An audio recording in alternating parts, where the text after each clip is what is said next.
अस्सलाम वालेकुम। आप देख रहे हैं मेरा YouTube channel forex trading factory. आज हम अपने मेन कोर्स MQL5 कोडिंग के पार्ट 1 की तरफ जाएंगे। सबसे पहले हम अपना MT5 टर्मिनल ओपन करेंगे। उसके बाद हम अपना मेटा एडिटर जो है वो IDE बटन से, इसका मतलब है इंटीग्रेटेड डेवलपमेंट इन्वायरमेंट, इसको प्रेस करके या सिंपली कीबोर्ड से F4 प्रेस करेंगे। ये हमारा मेटा ट्रेडर 5 का जो एडिटर है, जो प्रोग्रामिंग के लिए कोडिंग के लिए इस्तेमाल होता है, वो ओपन हो गया। अब इसमें सबसे पहले हम कुछ सेटिंग करेंगे। उसके लिए हम अपना नेविगेटर ऑन करेंगे। कंट्रोल डी इसकी शॉर्ट की है। यहाँ से हम एक्सपर्ट वाला जो टैब है, इसके प्लस आइकॉन पे क्लिक करेंगे और हम यहाँ पे एक नया फोल्डर बनाएंगे। इस फोल्डर का हम अपना नाम रख लेंगे। आप अपनी मर्जी का जो मर्जी नाम रख सकते हैं, ताकि हम एक सीक्वेंस के साथ जितने जो भी हमारे ट्यूटोरियल हैं उनकी हम अलग अलग फाइल बनाते जाएं, जिनको देखते हुए फिर एट द एंड हम एक कंप्लीट जो एक्सपर्ट एडवाइजर है उसको कोड करेंगे। तो मैं अपने चैनल का नाम रख लेता हूँ अपने फोल्डर में।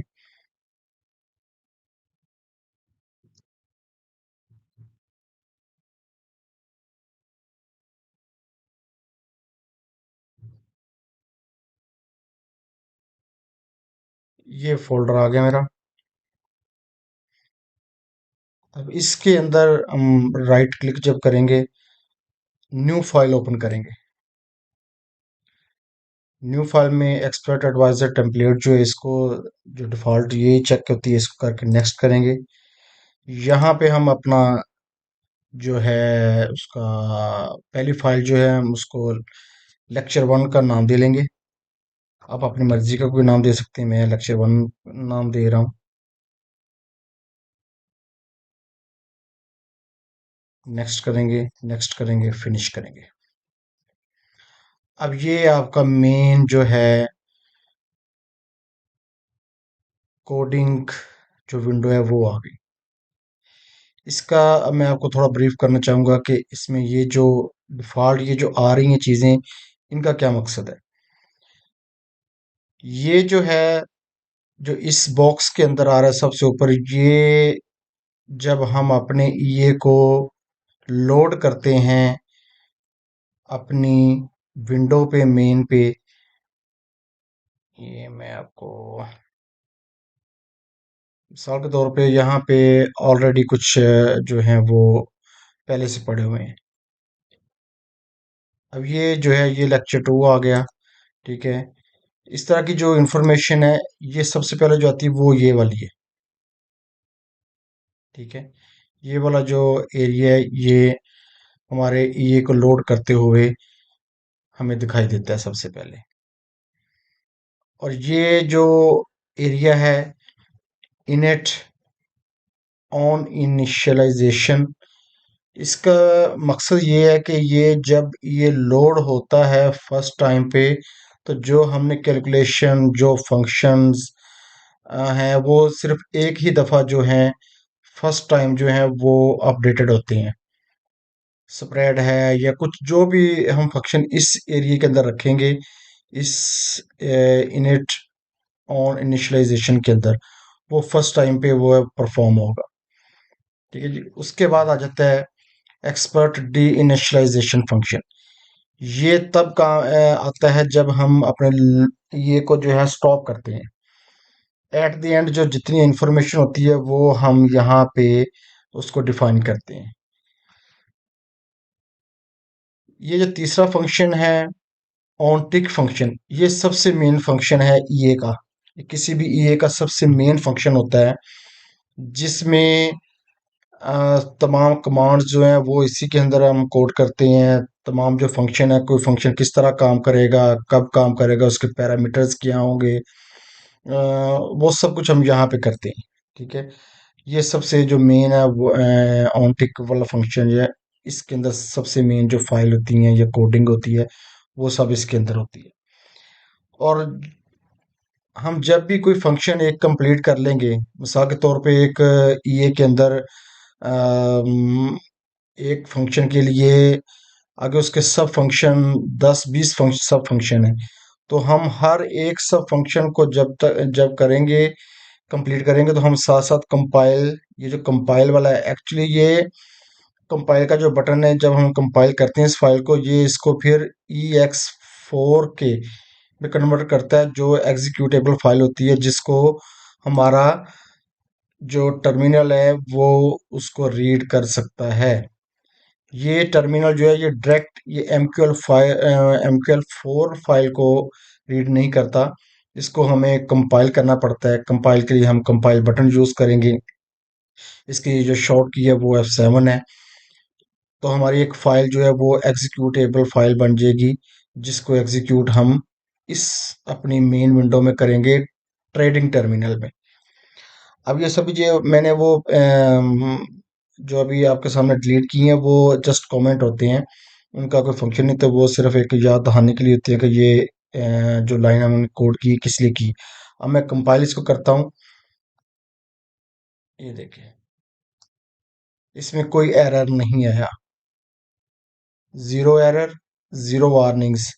ठीक है, ये हमारा कोड जो है कंपाइल हो गया है। ये हमारा ईए जो है लेक्चर 1 के नाम से ये हमारा ये कंप्लीट कंपाइल हो गया, कोई हमें एरर नहीं आया। अब हम चलते हैं अपनी विंडो को, हम टर्मिनल में, वहाँ हम इसको लोड करके देखते हैं। ठीक है जी, ये हमारी फॉरेक्स ट्रेडिंग जो था, हमने फोल्डर बनाया था। अब ये अगर आप मैं कैसे इसको ओपन करेंगे, ये जो नेविगेटर नज़र आ रहा है, आप सिंपली अपने कीबोर्ड से कंट्रोल प्लस एन आप प्रेस करेंगे तो आपके पास ये नेविगेटर वाली विंडो जो है ये ऑन हो जाएगी, या सिंपली आप यहाँ व्यूज जाके नेविगेटर को भी ऑन कर सकते हैं। यहाँ से आप इसको क्लिक करेंगे तो आपके सामने ये आ जाएगी। अब यहाँ से हमने अपना लोड करना है, सिंपली इसके लिए क्या करेंगे, ड्रॉप एंड ड्रैग। यहाँ से हमने ड्रॉप किया, ड्रैग किया, ड्रैग एंड ड्रॉप किया।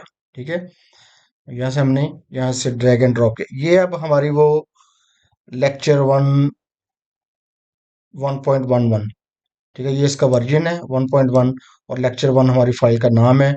और ये वाला जो फंक्शन है, मैं इसको थोड़ा जूम कर लेता हूँ। ये देखिए, ये वाला जो हमारी इंफॉर्मेशन है, ये वाली ये हमें यहाँ पे शो हो रही है। ठीक है, अब हमने इसको ओके किया, ये हमारा जो फर्स्ट ये है हमारा वो लोड हो गया। अब ये अभी तक वर्किंग नहीं, क्योंकि इसमें अभी हमने फंक्शन कोई इंक्लूड नहीं किए, हमने कोडिंग कोई नहीं की, इसलिए ये अभी कुछ नहीं शो हो रहा। जस्ट आपको इसमें दिखाना ये था कि हम किस तरह एक फाइल को कंपाइल करते हैं, कंपाइल करने के बाद हम किस तरह उसको अपने मेन विंडो जो है टर्मिनल की उस पर लोड करते हैं। उम्मीद करता हूँ यहाँ तक आपको समझ लग गई होगी। अगर फिर भी आपको कोई किसी किस्म की दुश्वारी हो तो आप मुझे कमेंट्स में पूछ सकते हैं। अच्छा जी।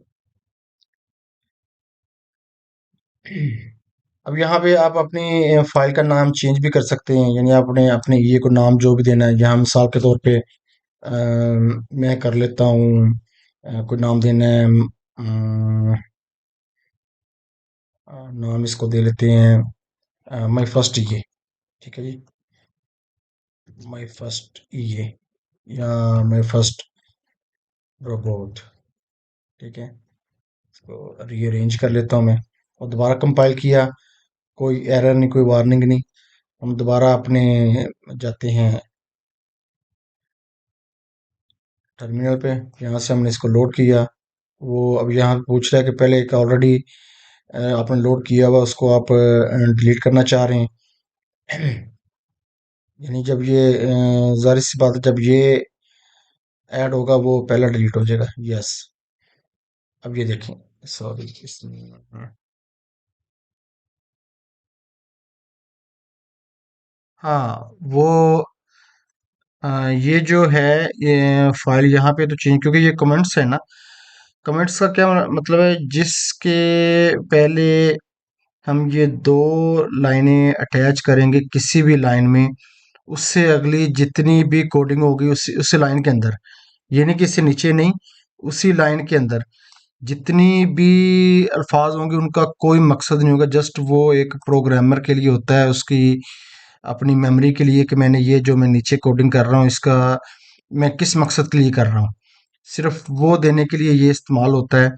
या आप इसको कह सकते हैं एडिशनल इंफॉर्मेशन अपने लिए, वो मकसद होता है। बाकी इसका कोडिंग के साथ कोई फ़र्क नहीं, ये जब एग्जीक्यूट हम यहाँ पे फाइल करते हैं, ये इसको रीड नहीं करता, ना ही इसका कोई फंक्शन होता है, ये जस्ट अपनी मेमोरी के लिए होता है। अब ये माई फर्स्ट ये रिपोर्ट जो हमने किया है, ये क्यों नहीं आया उधर, उसकी वजह ये है कि हमने जो फाइल है, फाइल को हमने नाम दिया हुआ है लेक्चर 1 का।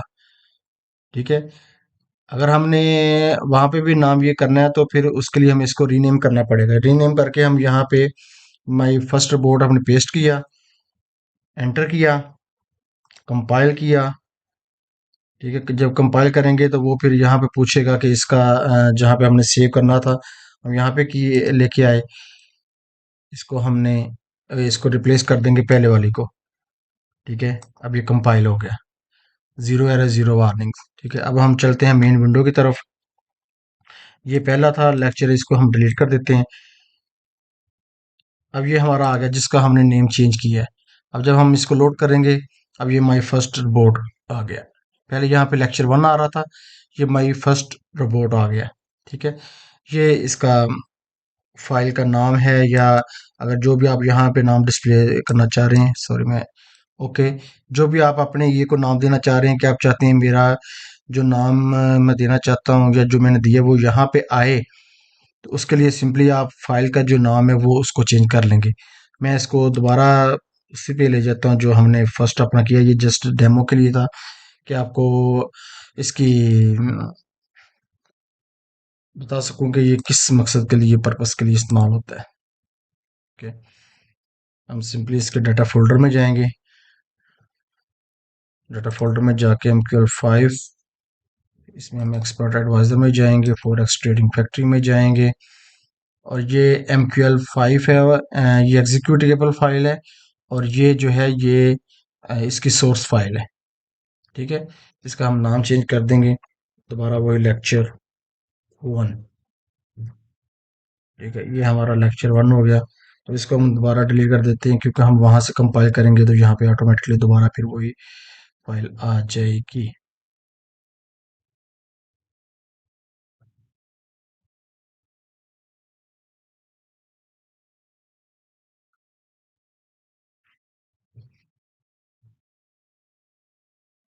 अच्छा जी, ये आ गया। यहाँ पे भी हम इसको चेंज कर लेते हैं।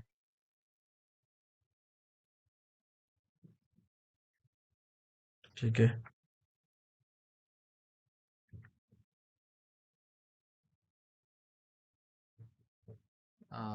सॉरी वो पूछ रहा है दोबारा फिर रिप्लेस्ड।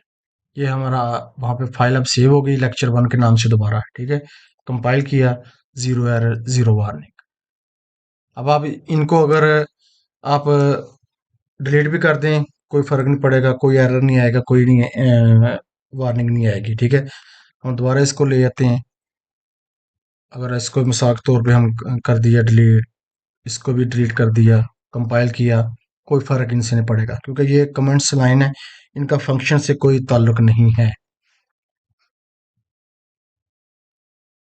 होपफुली आपको ये समझ लगी होगी कि हमने फाइल सेव कहाँ करनी है, फाइल का मकसद क्या है, ये जो प्री डिफाइंड या डिफ़ॉल्ट जो कोडिंग आती है उसका मकसद क्या है। ये जस्ट इसके अंदर हम अपनी सारी कोडिंग करेंगे, जो जहाँ जहाँ पे जो जो फंक्शन, अगर हमने जब लोड करना है तो लोड करते हुए क्या क्या फंक्शन आए, वो हम यहाँ पे कोडिंग करेंगे, इन दो करली ब्रैकेट्स के अंदर करेंगे। ठीक है, और जब हम अपने ये को क्लोज करें तो एट द एंड हमें क्या क्या इन्फॉर्मेशन आए, उसकी जितनी कोडिंग है वो हम इन दो करली ब्रैकेट्स के अंदर करेंगे, D on D initialization function के अंदर, ठीक है। और हर टिक के ऊपर, हर टिक क्या है, हर टिक ये है, ये देखें, ये अभी 1.26739, ये अब 8 हो गया, 7 हो गया, ये हर टिक है, ये एवरी टिक है। यानी ये हर टिक में जो मूवमेंट हो रही है वो इस फंक्शन के अंदर, ऑन टिक फंक्शन के अंदर कैलकुलेट हम करेंगे, उसका परफॉर्म करेंगे कोड को, कि हर टिक के ऊपर जो मूवमेंट हो रही है वो उसको किस तरह करेगा, कैलकुलेट करेगा और परफॉर्म करेगा। उम्मीद करता हूँ आपका आज का लेक्चर आपको समझ आ गया होगा। फिर भी आपकी कोई क्वेरी हो आप मुझे कमेंट्स कर सकते हैं, ईमेल कर सकते हैं। मिलते हैं नेक्स्ट वीडियो में। चैनल को सब्सक्राइब कर लें, बेल आइकन दबा लें ताकि आपको हर आने वाली वीडियो का नोटिफिकेशन सबसे पहले मिल सके।